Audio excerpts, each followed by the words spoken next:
Bonjour chers étudiants, bienvenue dans votre cours de fiscalité, première séquence, concepts fondamentaux en fiscalité.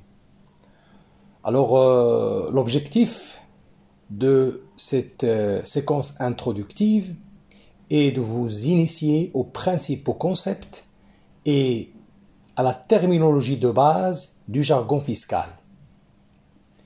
Ça c'est premièrement. Deuxièmement, vous aider à assimiler la définition du concept impôt et ses caractéristiques.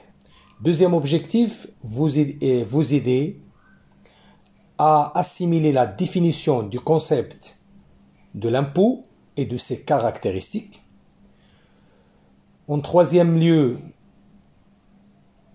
savoir différencier entre l'impôt et les autres prélèvements. Et le dernier objectif de cette séquence est de vous rappeler les différentes sources du droit fiscal marocain. Alors, je commence par le premier point concernant le concept de l'impôt et ses caractéristiques. Comme vous le savez, la fiscalité est un ensemble de mesures juridiques ayant comme priorité le drainage des recettes au trésor public. C'est-à-dire, l'objectif pour l'État est d'avoir une amélioration des recettes fiscales chaque fois que les dépenses publiques augmentent. Ça, c'est un. La deuxième des choses, Gaston Geiz était l'un des premiers universitaires à définir la notion de l'impôt.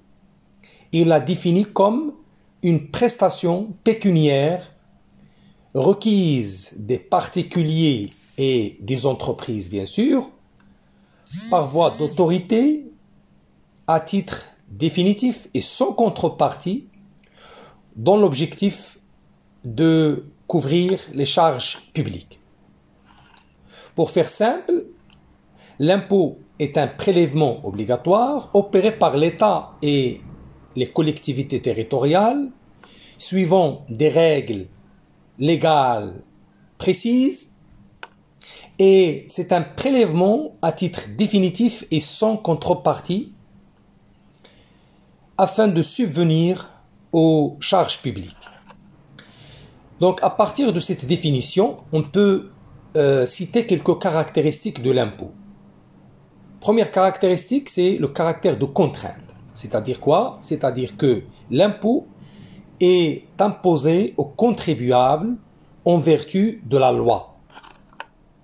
De ce fait, on n'a pas besoin d'avoir le consentement du contribuable pour en prélever le montant de l'impôt. Et là, il en résulte que l'impôt est établi et levé en utilisant la puissance publique. Deuxième caractéristique, c'est l'absence de contrepartie. C'est-à-dire, l'impôt est prélevé sans contrepartie immédiate. Évidemment, l'impôt n'a pas de contrepartie directe. Cependant, il existe une contrepartie indirecte concrétisée par une mission de service public, principalement l'enseignement gratuit, l'infrastructure de base, la sécurité nationale, la santé, la défense nationale et j'en passe. Troisième caractéristique, la permanence de l'impôt.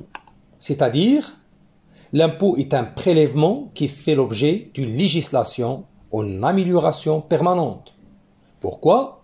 Parce qu'il est nécessaire que l'État dispose de ressources permanentes pour faire face à des dépenses permanentes.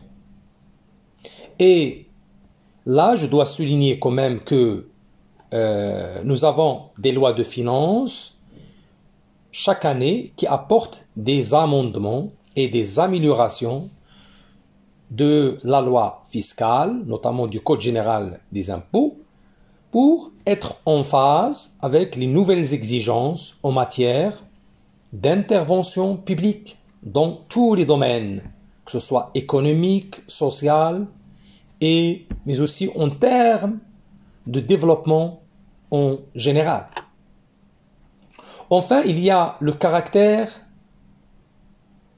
définitif de l'impôt, c'est-à-dire que l'impôt n'est pas remboursé aux contribuables. L'impôt n'est pas remboursé, il est payé une fois pour toutes. Voilà pour le premier point. Le deuxième point le plus important est de savoir distinguer entre l'impôt et les autres prélèvements fiscaux.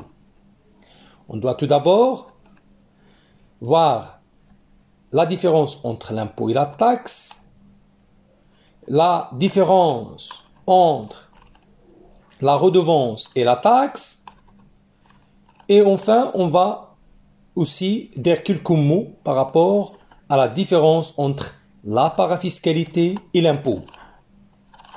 Maintenant, commençons par la différence entre l'impôt et la taxe. La taxe, c'est un prélèvement obligatoire payé en contrepartie d'un service direct qui est rendu à la collectivité, qui est rendu aux citoyens. Par contre, l'impôt est payé sans qu'il y ait de contrepartie directe, c'est-à-dire il n'y a pas de corrélation entre l'impôt payé et les services rendus par l'État. Et là, il faut souligner que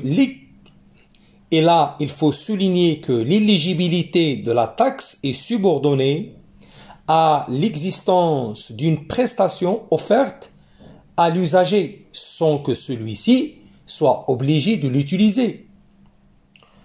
Donc, pour faire simple, je dois citer l'exemple de la taxe d'habitation et la taxe des services communaux, la THTSC. Alors, l'exemple de la THTSC est illustratif.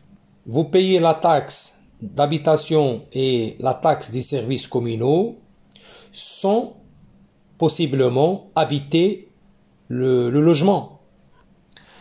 On passe maintenant à une deuxième nuance, c'est la redevance versus la taxe.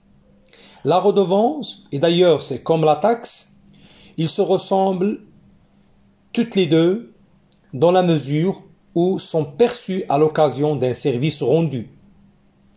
Mais le montant de la taxe n'est pas nécessairement équivalent à la valeur de la prestation offerte par l'organisme public.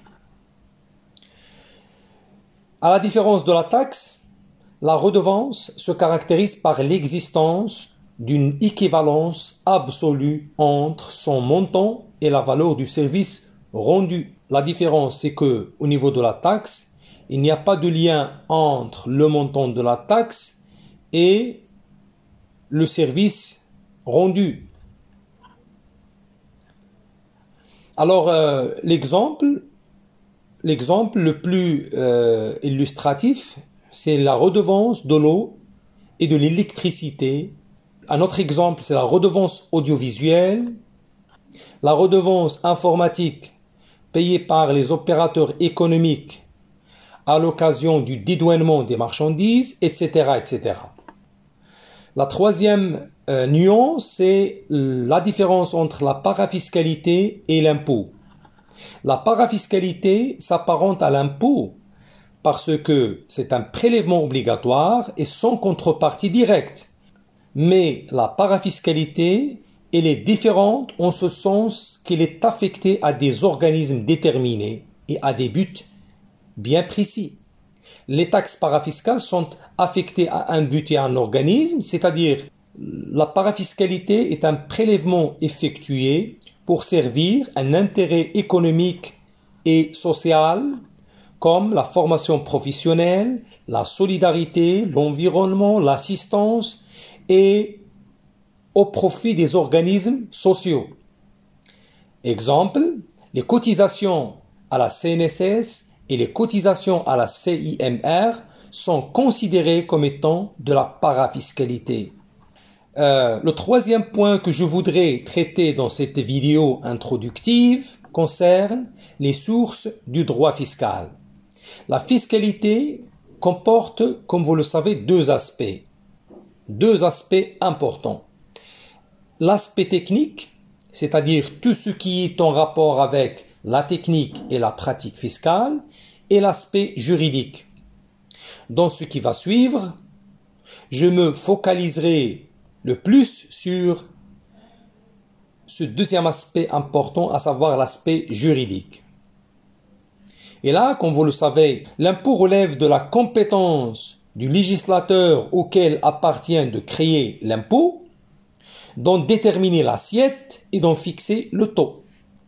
Et la fiscalité marocaine tire ses règles juridiques et techniques de plusieurs sources importantes, notamment, d'abord, il y a les sources législatives. Et la première source législative, c'est la Constitution à travers les articles 39 et 40 qui consacrent les principes de l'égalité et de la justice fiscale.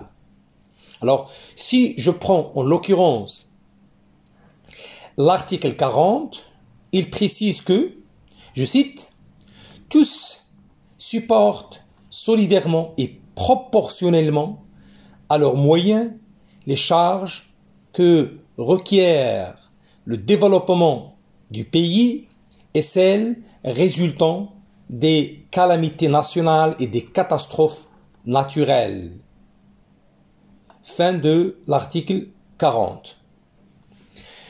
Ça, c'est la première source législative. Deuxième source législative, c'est le Code général des impôts.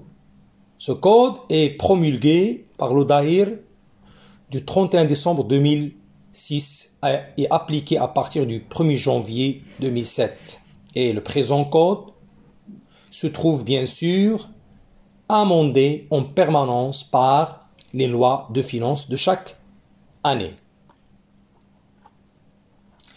Troisième source législative, c'est les traités et les accords internationaux, notamment et principalement les conventions fiscales de non-double imposition, ainsi que l'instrument BEPS, Based Erosion and Profit Shifting, initié sous l'égide de l'OCDE, sous l'égide de l'Organisation de coopération et de développement économique. Alors, après les sources législatives, on trouve des sources réglementaires, c'est-à-dire les décrets et arrêtés ministériels, notamment ceux émanant du ministère des Finances. Je cite quelques exemples. Par exemple, il y a le décret portant création de la Direction générale des impôts, des arrêtés ministériels qui sortent de temps à autre pour fixer des conditions d'exonération de la TVA d'importation pour certains produits alimentaires qui sont en pénurie sur le marché marocain. Et on peut multiplier les exemples. Bien. Troisième source, c'est la doctrine. Et la doctrine regroupe l'ensemble des écrits et interprétations des personnes du domaine fiscal, c'est-à-dire des professeurs, des analystes, des avocats, des juges, des intellectuels de manière générale. Mais aussi, dans la doctrine, il y a les commentaires des textes de la loi fiscale et les commentaires des modalités de son application, comme il y a un texte qui est très important, à savoir la circulaire. Il y a les circulaires de la Direction générale des impôts qui sortent de temps à autre pour expliquer le Code général des impôts, parce que c'est un texte qui est écrit par des juristes de renommée avec un style soutenu, qui n'est pas accessible surtout aux lecteurs non initiés. Bref, enfin, la dernière source du droit fiscal est bel et bien la jurisprudence. Et la jurisprudence concerne l'ensemble des jugements rendus par les tribunaux compétents à l'occasion d'un éventuel contentieux qui puisse survenir entre le contribuable et l'administration fiscale. Je m'explique. Lorsqu'une décision aura été rendue dans un litige entre l'administration fiscale et un contribuable, la solution jurisprudentielle pourra s'appliquer aux autres litiges de même nature survenant entre l'administration et d'autres contribuables dans le futur. Voilà en ce qui concerne la première séquence introductive de la fiscalité et qui a porté sur le jargon fiscal de manière générale. Je vous remercie pour votre attention et à très bientôt.